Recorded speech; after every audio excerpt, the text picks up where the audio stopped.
Welcome to the Startup Funding Espresso. I'm Hall T. Martin, where we talk about how to raise funding and invest in startups and the time it takes to drink an espresso. If you have a question about startup funding or investing, please go to the website, startupfundingespresso.com, and type in your question into the chat bot in the lower right corner to receive an answer. I hope you enjoy this episode.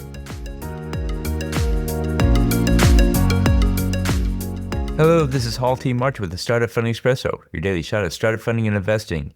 In raising funding, startups should avoid these statements to investors. We have no competition. If there's no competition, then there is no market. Instead, the founder should talk about how the startup solves the problem in a new and unique way. This is the value proposition of the business. You'll need to sign my NDA before I can tell you about my business. The investor will interpret this to mean that there's no protection on the business such as intellectual property. Instead, the founder should limit the discussion to the benefits their technology provides and not go into how it works. I've included my sweat equity on the cap table. The investor will only recognize equity that is bought with dollars. The founder should consider sweat equity as table stakes that all startups must bring to the fundraise.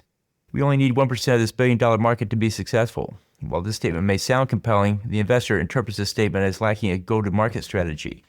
The founder should focus on their initial traction with customers by outlining the first 20 customers they will pursue. This shows a focused approach to entering the market. Avoid these statements in your pitch. Thank you for joining us for the Startup Funding Espresso, where we help startups and investors connect for funding.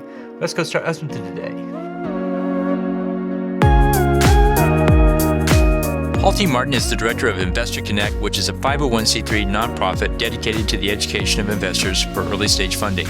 All opinions expressed by Hall and podcast guests are solely their own opinions and do not reflect the opinion of Investor Connect.